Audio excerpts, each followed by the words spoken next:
What the heck is biofeedback and why should you care about it?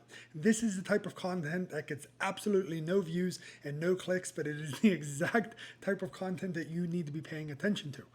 Biofeedback is the way your body is responding to your nutrition, to your training, to your life, to just all the different things that are going on. It's your hunger levels, it's your mood, it's your sleeping, like how you are sleeping, not your actual hours of sleep, though that is important as well. It's your sex drive. It's all of these things outside of your PRs, outside of tracking your calories. It's everything else that you have going on. And quite literally, it is what I track in my app every day for all of my clients because it is such an easy thing to do. Let me pull this up here as I ramble on so that you can see what the hell I'm actually talking about. So the easiest way to keep an eye on things is to track daily, but of course you don't need to track daily. So as you can see here, hopefully that registers there on the screen.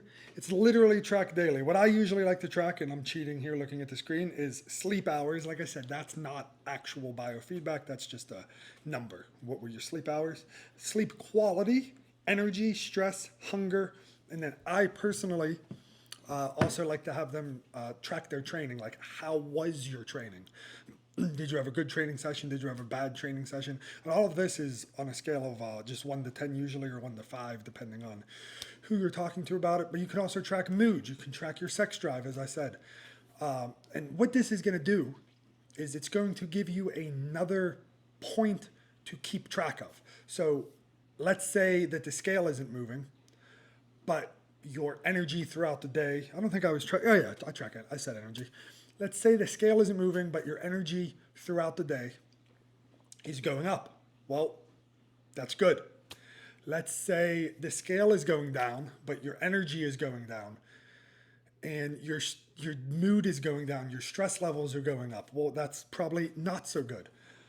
So this is just another way to see how your body is responding. Hunger is a great one here, and that is always tracked, especially in a weight loss cutting phase, because hunger, and I made a post about this today over on Threads. I think I might have made one on, anyways. When your hunger levels are low, so you're not hungry, but you're in a calorie deficit, that's bad. So yes, you don't want to be starving, but your hunger response is literally your body telling you, hey, we need more food. And when you're in a calorie deficit, hey, you need more food. That's literally the whole point of a calorie deficit, is you are not giving your body the amount of food that it is asking for. So if you're truly in a calorie deficit, that's a whole other story. You might not be in a calorie deficit. But if you are truly in a calorie deficit and you are not giving your body the amount of food that it needs during the day, and you're losing fat appropriately, et cetera, et cetera, et cetera, and you lose your hunger response, well, that means your hormones are starting to get rather messed up. So that's why that one's so important to keep track of. That also, your sex drive falls right in line with that one. Your sex drive obviously goes directly back to your hormone levels, your hormone functions, both male and female. Men, you have a much easier way to tell how your sex drive's doing when you wake up every morning. If you start to lose that, you got problems. Women, that's a whole nother story with periods, et cetera, et cetera. I guess that's not directly related to sex drive, but that's just another thing to keep track of. If you are in a calorie deficit, or if you're in an intense training cycle and you notice that your sex drive starts to go down, well, you're either not fueling yourself enough, you're not necessarily overtraining, but you're pushing your training maybe a little bit too much and not giving yourself enough recovery.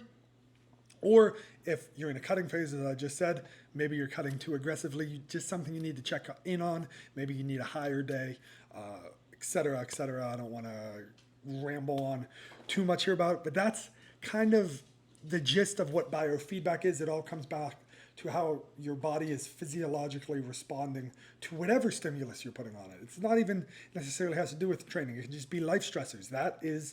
Life stress is the same as training stress physiologically on your body. So if you're training a ton, you're not eating enough, and you're stressed out at work, at home, etc., well, now you've got 3 stressors stacked on top of one another. So now we're going to come over to the other side. We're going to look at your energy. It's probably going to be low. Your mood, it's probably going to be shit. Your sex drive, it's going to be non-existent. So that's where we need to start looking at these stressors over here. So I said training, nutrition, and just life, work stress, family stress, etc.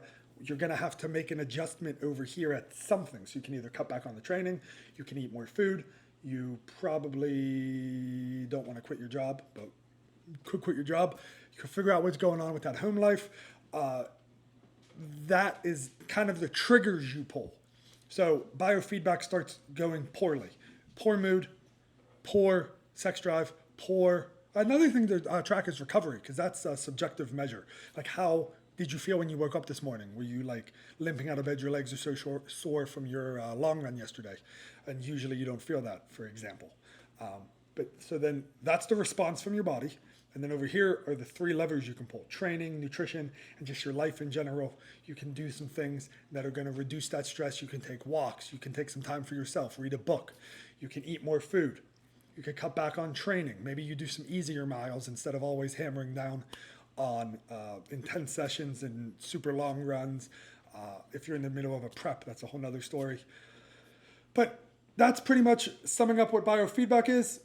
If you like this type of content, drop a comment below. I'll make something specific for you, whatever you want to hear about, because I'm trying to bring these videos more often, these very simple, very straight to the point, one takes. Really, that's why my stuttering and stumbling is going to be left in here.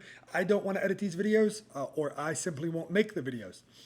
And then I want to make what you want to hear. So anything you want nutrition related, specifically for runners, of course, would be awesome.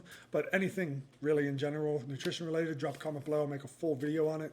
I'm going to try to bring these videos 5 days a week, Monday through Friday. It might drop to 4 days a week just because I'm lazy sometimes. And I need your help coming up with these ideas, because if not, I'm going to talk about what I want to talk about and you might not like what I want to talk about. So subscribe, drop a comment. See you on the next one.